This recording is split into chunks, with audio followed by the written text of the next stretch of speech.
반갑습니다. 오늘 7월 19일 주일 예배를 하나님 앞에 드리기 위해서 각 가정에서 다 모이셨을 줄 압니다. 오늘 함께 하나님 앞에 예배 드릴 때 신령과 진정으로 올려드리는 귀한 예배가 될 수 있기를 원합니다. 같이 기도하겠습니다. 감사하신 아버지 하나님, 오늘도 변함없이 주님 앞에 설 수 있도록 인도하심을 감사를 드립니다. 한 주 동안 저희들을 지켜 보호하여 주셔서 너무나 감사를 드립니다.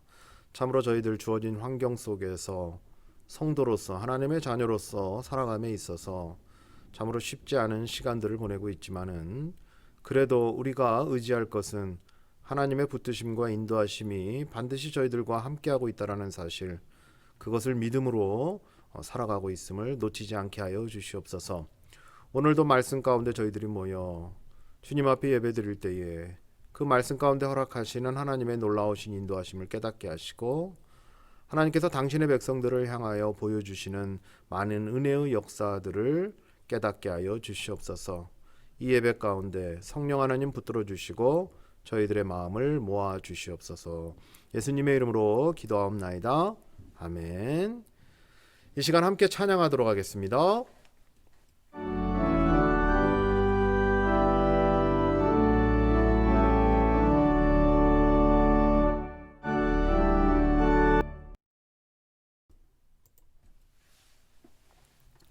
네, 오늘 하나님 말씀 보겠습니다. 야고보서 1장 9절부터 11절까지입니다. 제가 읽도록 하겠습니다. 야고보서 1장 9절에서 11절입니다. 낮은 형제는 자기의 높음을 자랑하고 부한 자는 자기의 낮아짐을 자랑할지니 이는 그가 풀의 꽃과 같이 지나감이라.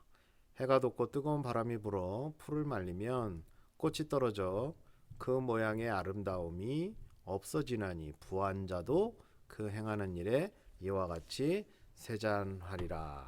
아멘. 자, 성도로 살아가는 게 쉽지 않죠? 계속 힘든 시간을 보내고 계시는데 성도로 살아가는 건 갈수록 어렵습니다. 시련과 환난이 날마다 더 강하게 찾아오는 것 같아서 과연 감당하며 견뎌낼 수 있을까 하는 생각이 생각보다는 자주 찾아오는 시점이 바로 요새인 것 같습니다. 하지만 지난 시간을 통해서 나누었던 1절에서 8절까지의 내용을 돌아보면서 다시 한번 성도로서의 정체성을 한번 돌아보시고 또 성도로서의 그 자리를 한번 잡고자 하는 그러한 거룩한 애씀이 있기를 한번 소망해 봅니다. 오늘 말씀은 이렇습니다. 본문을 보시면 두 종류의 성도가 나타나고 있습니다. 두 종류의 성도인데 어떤 문제를 가지고 나오냐면 현실적인 문제를 가지고 나오는데 바로 우리의 성도의 삶을 돌아보게 하는 어떤 그러한 조건이자 또 형태이기도 합니다. 8절을 보시면 낮은 형제라 이렇게 표현을 하고 있어요. 낮은 형제. 그 다음에 9절을 보시면 부한 형제다라고 얘기를 하고 있어요. 지금 뭐 우리가 보는 이 성경의 개역개정에는 부한자다라고 해석을 했지만은 이전 성경, 예전에 개역 한글 같은 성경이나 이런 걸 보시면 부한 형제다라고 해석을 하고 있습니다. 그래서 뭐라고 얘기를 나누냐면 풍요의 어떤 풍요로움의 기준을 가지고 성도를 두 부류로 나누어서 지금 언급을 하는 것을 보게 됩니다. 가난한 성도 또는 부자인 성도. 풍요라고 하면 어떻게 생각이 드시냐면 누구나 다 물질적인 풍요를 먼저 생각하는 게 사실입니다. 그것을 지금 가장 추구하고 있고요.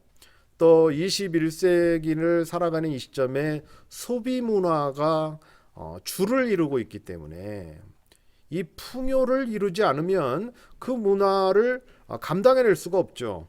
그래서 풍요라고 하면 누구나 다 물질적인 풍요를 먼저 생각하는 게 사실입니다만 야고보는 물질적인 풍요와 함께 사실 그 영적인 풍요도 함께 다루고 있다라는 것을 오늘 본문 가운데 보게 됩니다. 여기서 우리는 한 가지 질문을 해봐야겠죠. 과연 성도로서 가지는 풍요로움이 무엇인가라고 하는 거죠. 성도로서 가지는 풍요로움이 무엇인가. 그리고 진정으로 누리고 싶은 풍요로움은 또 무엇인가에 대한 것도 한번 생각을 해보실 필요가 있어요. 그냥 막연히 많이 가지고 있다라는 거 말고 진정으로 누리고 싶은 풍요로움이 무언가를 한번 또 생각해 볼 수 있는 시간이 됐으면 합니다. 여기 낮은 형제라는 표현에도 드러나듯이 물질적인 풍요가 부족한 것 같아요. 그죠? 물질적인 풍요가 이렇게 뭐 없었던 것 같습니다. 낮은 형제라는 표현에 보시면 또한 그 부한 형제라고 하는 건 당연히 물질적인 풍요가 있는 성도를 얘기를 했겠죠. 그런데 이를 대하는 입장은 다릅니다. 내용을 보시면 그 입장이 달라요. 평가의 기준이 다르다는 것을 보게 되는데 그 평가의 기준이 뭔가를 보면 야고보는 영적인 풍요를 그 기준으로 삼고 있다는 것을 보게 됩니다. 물론 설명은 낮은 형제, 부한 형제라는 표현으로 어떤 외적인 조건을 얘기를 했지만 그 다음번에 언급되는 얘기들을 보면 이거는 물질적인 풍요로만을 얘기를 하는 것이 아니라 야고보는 영적인 풍요에 대한 부분을 기준으로 삼고 얘기를 하고 있다라고 하는 것을 보게 돼요. 그런데 여기서 놓쳐서는 안 되는 사실이 하나 있습니다. 그게 뭐냐면 이들 모두 성도라고 하는 사실이에요. 하나님의 자녀들이라는 사실입니다. 전에도 말씀드렸듯이 이렇게 우리처럼 이민자들인데 하나님의 말씀을 붙들고 살아가는 성도들, 그죠? 예수 그리스도를 구주로 인정하고 살아가는 성도들, 이민자의 성도들, 그 중에 가난한 자도 있고 부한 자도 있다라고 하는 것을 설명을 하는 거죠. 모두 성도라는 겁니다. 우리는 또 그런 거 있잖아요. 가난하면 또 착한 성도고 부하면 또 나쁜 성도인가 아니면 뭐 또 이상한 성도인가 왠지 성도들은 부자가 되면 안 될 것 같고 뭐 이런 게 있는데 그런 걸 기준으로 나눠서 보는 게 아니라 성도 중에는 물질적인 풍요의 정도가 다 다를 수 있다라고 하는 거죠. 실제로 그렇지 않습니까? 어떻게 모든 사람이 다 똑같은 조건에 살아갈 수가 있겠습니까? 물론 이제 똑같은 조건으로 살 수 있도록 만들겠다고 한 게 이제 공산주의고 이제 그거를 조금 더 풀어낸 게 사회주의고 그리고 이제 캐나다는 사회복지라고 하는 이름으로 풍요의 그 물질의 풍요의 정도를 좀 맞춰주려고 애를 쓰고 있지만 실질적으로는 어때요? 다 다르잖아요. 근데 우리가 그것을 믿음의 정도나 평가의 기준을 삼는 일은 있어서는 안 되겠죠. 특별히 저희 교회 안에서 성도 간에 이러한 어떤 평가의 기준으로 삼는 문제를 물질의 풍요의 정도에 따라 나누면 절대로 안 됩니다. 가난한 성도는 하나님 앞에 축복을 못 받아서 또는 믿음이 약해서 가난하게 사는 것처럼 또는 부유한 성도는 뭔가 하나님 앞에 축복을 많이 받았기 때문에 저 사람은 믿음도 좋을 것이라고 생각하는 착각들, 이러한 평가의 기준들은 저희 교회 안에서는 성도 간에 있어서는 안 됩니다. 그건 저질이에요.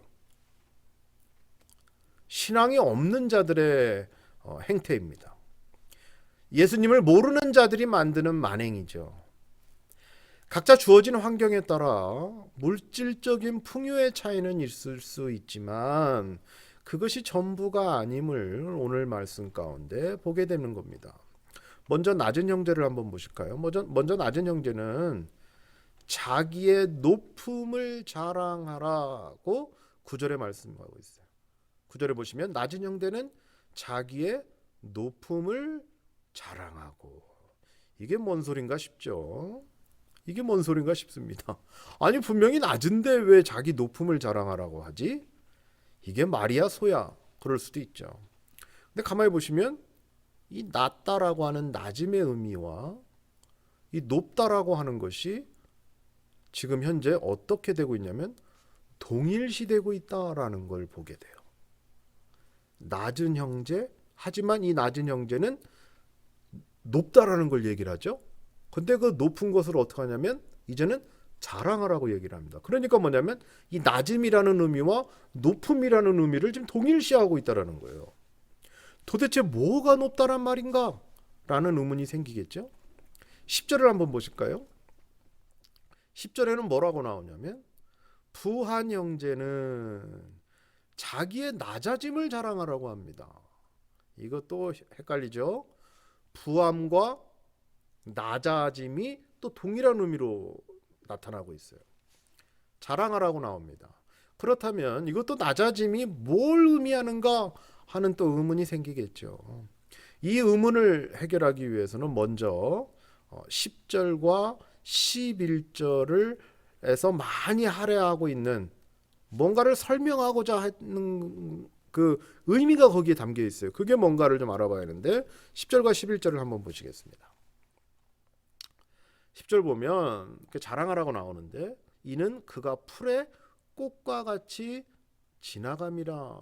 풀의 꽃과 같이 지나감이라. 11절은 해가 돋고 뜨거운 바람이 불어 풀을 말리면 꽃이 떨어져 그 모양의 아름다움이 없어지나니 부한 자도 그 행하는 일에 이와 같이 쇠잔하리라. 자, 10절과 11절에 많이 할애해서 무엇을 설명하고 있냐면 단순하게 부한 형제는 망할 것이다 라는 것을 언급하는 건 아닙니다. 부한 형제만 앞으로 망할 거다. 그래서 낮은 형제가 될 거다. 이런 의미로서의 얘기라는 게 아니에요. 우리의 실제적인 조건을 얘기를 하고 있습니다. 우리의 우리됨을 지금 얘기를 하고 있어요. 우리의 존재론적인 조건을 얘기를 하고 있는 부분이에요. 그냥 단순하게 부한 형제는 망할 것이라고 얘기하는 게 아니라요. 그래서 그냥 이렇게 얘기를 하시면 이렇게 얘기를 하면 또 헷갈릴 수 있으니까 이사야 40장을 한번 보시죠. 이사야 40장 6절에서 8절입니다. 제가 읽겠습니다. 말하는 자의 소리여 이르되 외치라. 대답하되 내가 무엇이라 외치리이까 이르되 모든 육체는 풀이요 그의 모든 아름다움은 들의 꽃과 같으니 풀은 마르고 꽃이 시듬은 여호와의 기운이 그 위에 불미라. 이 백성은 실로 풀이로다. 풀은 마르고 꽃은 시드나 우리 하나님의 말씀은 영원히 서리라 하라. 아멘. 자, 비슷하죠. 야고보서에서 야고보가 이사야 말씀 40장을 인용해서 설명을 하고 있는 거예요. 뭘 설명하냐면 우리의 실제적인 존재론적 조건이 뭔가를 얘기를 하는데 그게 바로 뭐냐면 우리는 풀과 같은 존재다라는 거예요. 풀과 같은 존재. 이 팔레스틴 지역은요, 해가 뜨면은요, 뜨거운 사막 바람이 불어요. 뜨겁습니다. 예전에 몽골이라는 데를 가서 그 허허벌판에 갔더니 그 사막 비스무리한 데가 있었어요. 근데 거기 가면은 낮에는 이게 바람이 뜨거워요. 뜨거워. 물론 이제 건조해서 그늘 밑에 가면 여기처럼 시원하지만 와, 그 낮에 뜨거운 햇빛과 그 바람이 불면요, 여기 살이 그냥 말라서 이렇게 그 우리 논두렁 쩍쩍 갈라지듯이 그런 느낌을 받게 되더라고요. 그러다 보면 어떻게 돼요? 풀은 말라버리고 꽃은 어떻게 돼서 당연히 말라 비틀어지겠죠. 그래서 어떻게 되냐면 떨어집니다. 왜 이걸 설명했냐? 우리네가 그런 존재라는 거예요. 유한적인 존재. 언젠가는 사라질 존재. 언젠가는 다 우리가 죽음 앞에서 예외일 수 없는 존재, 이런 것이죠. 물질적인 풍요의 정도로 인해서 뭔가가 바뀔 것 같고 다를 것 같고 뭐 이러한 생각 때문에 우리가 물질적인 풍요를 위해서 애를 쓰고 살아가고 있지만 사실은 언젠가는 그렇게 다 사라질 존재라는 거예요. 진시 황제 아시죠? 불로초, 오래 살아보려고 불로초를 찾아서 평생을 자기들의 그 부하들을 시켜서 불로초를 찾아다니게 했지만 오래 살려고 애를 썼지만 결국은 어떻게 됐어요? 그렇게 사라진 거예요. 그렇게 사라질 존재라는 겁니다. 이런 사실에 대해서 어느 누구도 예외가 아니라고 하는 것을 우리나라 잘 알고 있으면서도 가끔 이걸 잊어버리고 살죠. 뭐 할 때요? 어떤 풍요로움을 채우기 위해서. 그게 뭔지는 각자 다 다르겠지만, 각자 다 기준이 다르겠지만, 어떤 풍요로움을 찾아 애를 쓸 때 이 사실을 놓치게 되는 거죠. 왜 그럴까? 왜 그럴까? 우리의 죄 때문에 타락한 이후로 얻게 된 결과가 죽음 아니겠습니까? 유한한 존재가 되어버렸다는 거예요. 영원히 하나님과 함께할 수 있었던 에덴 동산을 발로 뻥 차버리고 나온 존재들 아닙니까? 그 안에 죄를 가지고 들어오는 바람에 하나님과 영원히 살 수 있는 그 관계가 깨져버리고 결국 나중에는 어떻게 됐어요? 예수 그리스도를 통해서 다시 회복되는 은혜를 입은 존재. 하지만 마지막은 결국 죽음을 통해서 이 인생을 마무리 질 수밖에 없는 제한적 존재라고 하는 것. 그것은 우리가 외면할 수 없다라고 하는 거예요. 그게 바로 우리가 풀과 같은 존재다라고 하는 거죠. 이것을 성도로서 놓치고 살아가게 되면 우리의 기준은 어떻게 되냐면 늘 물질적인 풍요가 우리의 기준이 돼버리고 만다라는 겁니다. 그래서 야고보서에서 계속 얘기하는 것, 시련과 시험은 늘 찾아오고 있는데 그게 훈련이 됐든 뭐가 됐든 늘 찾아오는데 이건 하나님이 주시지 않아도 우리 스스로가 만들어버리는 그런 시련의 내용이 되는 게 어떨 때 나타나냐면 바로 물질적인 풍요를 얻고자 애를 쓰다 보면 그것을 전부인 양 기준을 삼아 판단하다 보면 하나님이 주시지 않아도 우리 스스로가 시련의 내용과 시련의 중심에 들어갈 수밖에 없게 돼버리는 거예요. 우리가 우리를 밀어넣는 거죠. 우리가 우리를. 그 풍요를 이 세상 가운데 온전히 차지하고 싶어서. 부함의 정도를 떠나 우리가 어떤 존재였고 지금은 어떤 존재로서 대우를 받는가를 아는 것이 성도로서 참 중요한 일입니다. 우리가 어떤 존재였고 지금은 어떤 존재로서 우리가 대우를 받고 있는가를 아는 것이 참 중요한 깨달음입니다. 부함이 적은 성도, 그러니까 낮은 형제라 표현했던 그런 성도들은 자격지심을 가질 것이 아니라 궁극적으로 무엇을 가졌는가를 알고 이를 자랑하라 이겁니다. 궁극적으로 무엇을 가졌는가. 그리고 그것을 자랑하라 이런 얘기예요. 그러니까 그건 뭔가 예수 그리스도를 통한 구원이라고 하는 거예요. 그리고 다시 회복되어 얻어진 영원한 생명. 이제 죽는 게 아니라 영원한 생명. 그리고 영원히 하나님과 함께 거할 자격이 회복되었다라고 하는 것을 자랑하라 이거예요. 왜냐하면 이 세상에서 가진 걸 가지고 자랑할 수는 없잖아요. 낮은 형제다, 부한계 좀 부족한 형제다라고 했을 때는 그런 성도다라고 했을 때는 그걸 자랑할 건 없잖아요.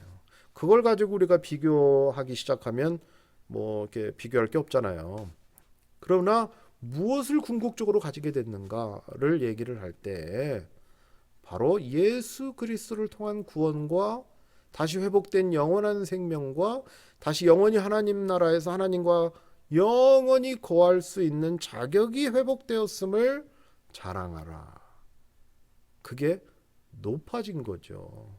세상 기준으로는 낮지만 어떻게 돼요? 하나님 나라의 기준으로 봤을 때는 높아진 거죠.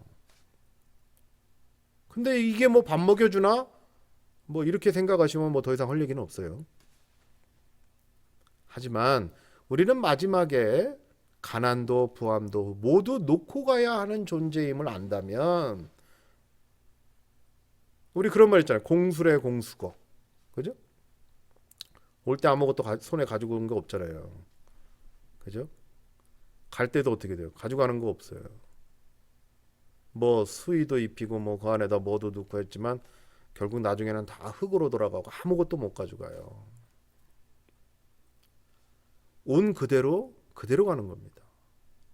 마지막에 가난도 부함도 모두 놓고 가야 하는 존재가 우리라는 것을 인정하고 깨달아 알고 있다면 마지막 이후에, 그렇다면 우리가 죽음 이후에 무엇을 가지고 갈 수 있을까? 라는 또 어떤 고민도 좀 해봐야지 않을까요? 어차피 다 놓고 간다면 내가 죽을 때 뭘 가져갈 수 있지? 그걸 한번 생각해 봅시다. 그렇다면 가져갈 수 있는 것이 만약에 있다고 한다면 그게 더 큰 의미가 있는 거 아니겠어요? 왜요? 죽음 이후에는 영원히 살 거고 지금과는 다른 또 삶이 주어질 텐데 뭘 가져갈 수 있을까? 그게 더 중요한 거죠. 길어야 80년, 뭐 많이 살아야 지금 우리 저 이 교회에도 103살 된 할머니가 계신데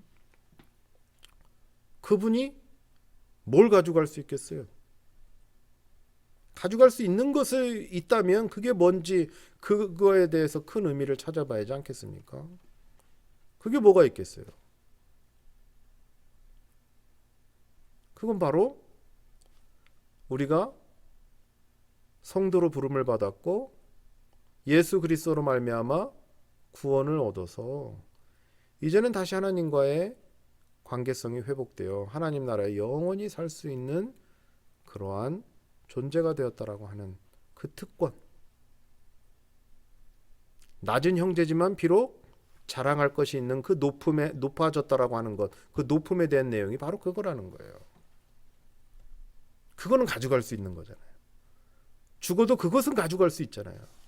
그게 더 큰 의미 있는 거 아니겠습니까? 부한 성도도 지금은 다 가진 것 같죠. 하지만 결국은 부한 성도도 놓고 가야 할 것들이 더 많겠죠. 그죠?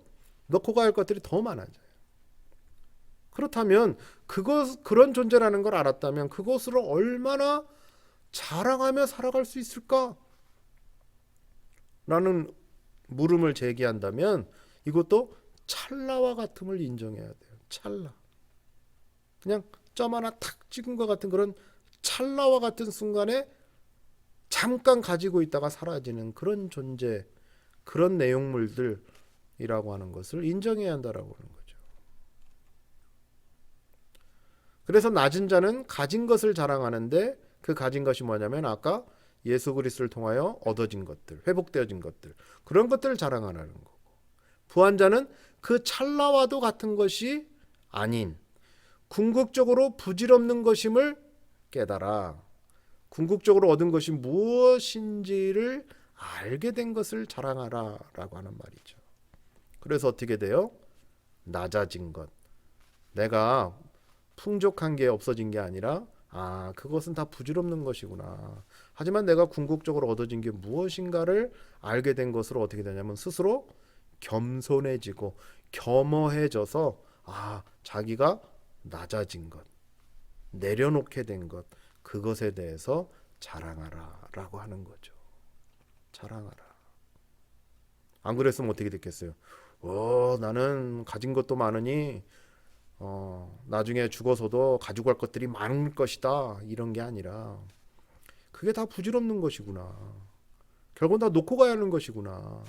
하지만 내가 궁극적으로 얻은 것이 무엇인지를 깊이 깨달아 알게 되었으니 이제는 그것을 자랑하게 되는 것이구나 라고 했을 때 낮아지고 겸손해지고 내가 가진 것을 자랑하기보다는 그것을 허락하신 하나님 앞에 감사하면서 점점 더 낮아지게 된 것을 자랑하게 되라 라고 하는 의미로서 낮은 자가 자랑할 것과 부한 자가 자랑할 것이 무엇인가를 서로 대칭을 이루면서 설명을 하고 있는 겁니다. 하나님 나라의 기준으로 보자면 낮은 자나 부한 자나 모두 자랑할 것은 하나님 나라의 백성이 되었다는 사실 그거 하나밖에 없어요. 그거밖에 없죠. 자랑할 게. 뭐가 있습니까?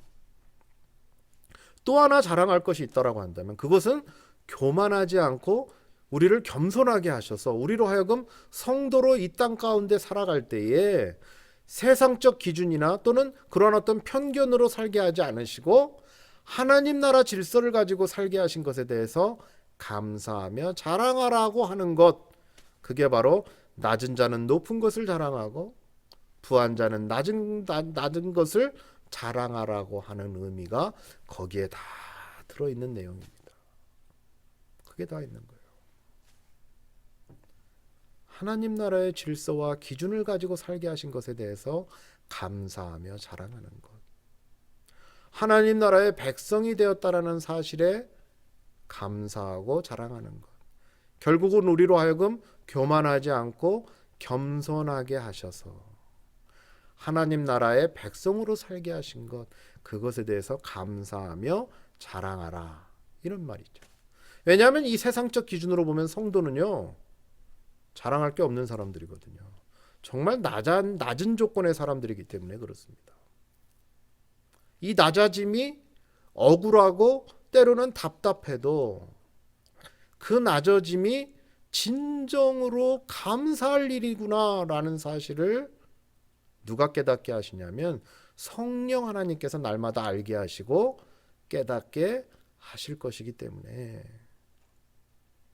우리의 조건 때문에 억울해하고 답답해하고 때로는 그걸 시험과 시련이나 고난으로 여기기에는 사실 성도는 그렇게 감사하게 되고 기쁨을 찾게 되고 위로를 얻게 되는 일들이 더 많아질 거라는 거죠. 성도로 산다는 게 어렵다는 이유가 바로 여기에 있습니다. 왜냐하면 세상적 기준에서 늘 어긋나기 때문에 그렇죠. 잘 안 맞아요. 늘 부족해요, 우리는. 늘 이렇게 도태되어진 것 같고 늘 조금 이렇게 쉽게 말씀하면 바보 같은 거죠. 하지만 로마에 가면 로마의 법을 따르라는 말이 있지만 우리의 소속감이, 우리의 정체성이 어디인가를 놓치지 않고 부인하지만 하지 않는다면 우리의 소속은 하나님 나라 아닙니까? 그러면 하나님 나라의 법을 따라야 하는 게 맞는 거죠. 아닌데요, 우리는 지금 세상에 살고 있으니까 세상의 법을 따라야 하는데요. 그럼 따라서 사십시오. 제가 말하는 거는 이제 어떤 그 헌법이나 우리가 지켜야 할 법, 그건 당연히 따라야지만 이 세상적 기준이나 가치관을 따르면 안 된다라고 하는 거죠. 왜냐하면 우리는 하나님 나라에 속한 사람들이니까. 이 땅 가운데 중요한 것, 가만히 보면 언젠가는 다 놓고 갈 것들이라는 사실을 깨닫게 됩니다. 많이 중요하죠. 다 중요합니다. 하지만 또 한편으로는 언젠간 다 놓고 갈 것들이구나 라는 것을 우리가 부인할 수는 없죠. 하지만 다 놓고 가야 되지만 이거 하나만은 가지고 갑시다. 뭐냐면 물질을 가지고 가는 게 아니라 구원의 소망과 확신 가운데 감사와 기쁨은 가지고 가십시다. 다 놓고 가도 그 구원의 소망과 확신 가운데 얻게 된 그 감사와 기쁨만은 우리가 가지고 가십시다. 그리고 그 감사와 기쁨을 가지고 성도로 살아내십시다. 그게 이 땅 가운데 살아가는 성도의 위로자, 희망이 아니겠어요? 그리고 믿음으로 기도하십시다. 믿음으로 기도하십시다. 그 성령 하나님께서 반드시 우리의 기도를 들으시고 응답하실 것인데, 우리가 정욕대로 하지 아니하고 의심하지 아니하고 두 마음으로만 하지 아니하고 오직 믿음으로 기도한다면 이 험한 세상 가운데 서로 다른 가치관을 가지고 살아가고 있지만은 그래도 성도로 살아내는 그 삶 속에서 감사와 기쁨 때문에 자랑하고 얻어진 구원의 그 소망과 확신 때문에 자랑하여 교만하지 아니하고 겸손히 이 땅 가운데 성도로 살아내는 그 놀라운 은혜의 역사 가운데 믿음으로 기도하는 과정을 통해 그 은혜의 역사가 더 배가 될 수 있으면 좋겠어요. 이러한 삶으로 우리가 성도됨을 증명하고 또 하나님 나라를 더욱더 세워가는 그러한 삶을 살아가시는 저와 여러분의 삶이 되시기를 주님의 이름으로 축원합니다. 기도하겠습니다. 고맙고 감사하신 아버지 하나님, 성도로 살아내기 쉽지 않습니다. 하지만 하나님이 계시기 때문에 살아내고 있습니다. 이 세상은 가치관과 비교의 기준이 달라서 성도로 살아낼 때 늘 이것에 치여 살고 이것에 늘 어긋나서 힘들 때가 많습니다. 성도로 살아내자니 거침돌이 많고 이 땅 가운데 그냥 요구한 대로 살아가면 참 편하긴 한데 성도로서의 그 정체성을 드러낼 수가 없습니다. 하나님, 오늘도 말씀 가운데 보여주신 것처럼 이 땅의 기준님, 물질의 풍요로움을 가지고 우리의 믿음과 우리의 신앙과 우리의 삶의 모든 것을 판단하고 또 그것으로 증명해내려고 하기보다는 우리가 궁극적으로 자랑할 것이 무엇인가, 우리가 궁극적으로 가지고 갈 것이 무엇인가, 이 모든 것들을 다시 한번 되짚어 보면서 하나님 나라의 기준과 하나님 나라의 법도와 하나님 나라의 질서를 가지고 살아가는 성도들이 되게 하셔서 이 땅 가운데 믿음으로 기도하여 하나님의 것을 얻어낼 수 있는 귀한 성도들 되게 하여 주시옵소서. 각 가정마다 놓여 있는 여러 기도 제목들 믿음으로 주님 앞에 구할 때 다 응답하여 주시고 하나님의 것으로 채워 주시옵소서. 감사를 드리며 사랑이 많으신 예수님의 이름으로 기도하옵나이다. 아멘. 자, 우리 교회 소식입니다. 요새 참 비가 많이 와요. 그죠? 예, 왜 이렇게 비가 많이 오는지 모르겠어요. 전 세계적으로 지금 비가 많이 오고 뭐 중국, 일본, 뭐 한국 할 것 없이 지금 다 떠내려갈 정도로 비가 많이 오고 있습니다. 레드디오도 뭐 요새 아주 왜 이렇게 비가 많이 오나 싶을 정도로 비가 많이 오고 참 깎기 싫은 잔디만 아주 무럭무럭 잘 자라고 있습니다. 뭐 지난번에도 말씀을 드렸듯이 그것은 그거고 또 우리 교회가 또 7월 말에 해야 할 일이 있습니다. 제가 몇 가지 광고 말씀 드릴 텐데 그게 뭐냐면 이제 7월 23일 다음 주 목요일에는 저희가 이제 CRC 교회 우리 퍼스트 CRC 교회에 이제 계약서를 쓰라고 합니다. 그래서 보드 멤버들과 제가 함께 가서 이제 계약서를 쓰는데 뭐 다른 거 없어요. 그냥 그 교회 폴리시 좀 보고 그다음에 이제 교회 이제 한번 훑어보고 우리가 이제 어떤 시간에 사용하고 뭐 이런 것들 제가 뭐 이미 다 얘기는 해놨지만 그래도 이제 그런 것들을 한번 이제 이렇게 만나서 얘기를 나누는 시간입니다. 이를 위해서 기도해 주시고요. 또 보드 멤버 다음 주 목요일 4시 반에 약속이 있다라는 거 꼭 기억해 주시기 바랍니다. 지난주에도 말씀드렸듯이 이사 가는 거 뭐 목사님이 알아서 하시겠지 못한다고 말씀드렸죠. 그래서 우리가 짐을 싸입니다. 기본적인 거 뭐 안 쓰는 것들은 제가 조금 갖다 버리고 또 정리할 거는 정리하겠지만은 제 아내하고 짐을 싸는 일은 다 못 싸요. 그래서 날짜를 딱 정해드리겠습니다. 우리가 8월 1일 토요일 날 이사를 들어가기로 했습니다. 그래서 8월 1일 날은 그때는 뭐 우리 형제님들이 형제회에서 토요일이니까 오전부터 좀 나오셔서 짐을 싣고 우리가 들어갈 CRC 교회 가서 짐을 좀 나르는 그런 이사하는 날이 8월 1일이고요. 제가 이제 좀 더 부탁드리고 싶은 것은 그 전날 금요일 7월 31일은 우리가 짐을 다 빼놔야 합니다. 그리고 우리가 사용했던 그 구역은 우리가 청소를 좀 해줘야겠죠. 그건 당연한 일이니까. 그래서 7월 31일 날 금요일 날은 형제자매 할 것 없이 최대한 많은 분들이 나오시면 짧게 끝날 것이고 안 나오시면 뭐 하루 종일 하고 이제 해 넘어갈 때까지 해도 못 하는 거죠. 그러니까 여러분들이 7월 31일 금요일에는 오전부터 좀 나오셔서 짐을 좀 정리해서 박스에 넣을 거 넣고 같이 좀 정리를 해서 한쪽 저쪽 그 주차장 쪽 있는 부분에다가 짐을 다 모아 놓으면 그다음에 이제 우리가 사용한 부분들은 이제 청소를 하면 되겠죠. 그러면 그 다음 날 이제 형제회가 오셔서 트럭으로 실던 뭐 6월로 실던 뭐가 됐든 한 번에 쫙 날라서 딱 정리를 하고 그렇게 오면 좋을 것 같습니다. 다시 한번 말씀드립니다. 8월 1일 날은 이사하는 날이고요. 토요일 7월 31일 날은 짐을 싸고 청소를 하는 날입니다. 미리 그 캘린더에다 체크업하시고 함께 해주시고 집에 남는 박스가 있는 분들은 가져오십시오. 가져오세요. 그래서 교회 물건을 좀 이렇게 담을 때 사용할 수 있도록 쓸 테니까 박스 있는 거 뭐 좀 가져오시면 같이 싸서 한 번에 나눌 수 있으면 제일 좋을 것 같습니다. 꼭 캘린더에다 정해 놓으시고 함께 해 주십시오. 꼭 함께 해 주시고 또 해 주시면 감사하겠습니다. 이게 전부입니다.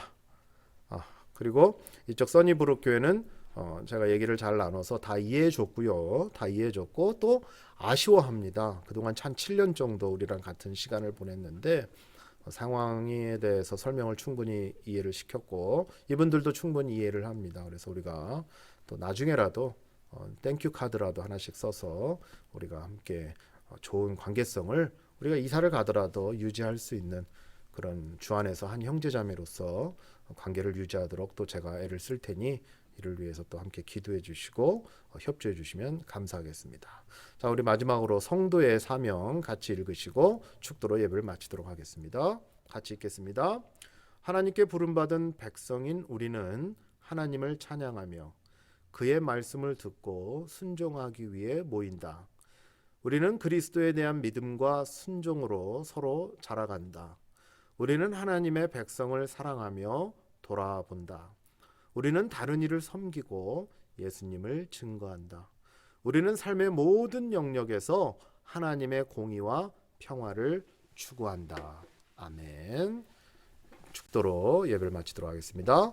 지금은 우리 주 예수 그리스도의 은혜와 아버지 하나님의 크고 놀라우신 사랑하심과 성령 하나님의 인도하심과 깨달아 알게 하심이 이 땅 가운데 이 세상의 기준과 그 법대로 살아가기에는 성도임을 드러내기가 쉽지 않기에 그렇다고 외면할 수는 없지만 우리가 어디에 속한 자임을 분명히 깨달아 알아 하나님 나라의 기준과 하나님 나라의 법도를 중시하여 그 기준에 따라 살아가고자 다짐하고 돌아가는 주의 귀한 백성들 머리머리 위에 그들의 가정과 그들의 사업장에 더 나아가 그들의 귀한 자녀들 위해 또 이 시간 영적으로나 육적으로나 질병 가운데 놓여 힘들어하는 우리 환우들 위해 지금으로부터 영원토록 함께 하실 것을 간절히 축원하옵나이다.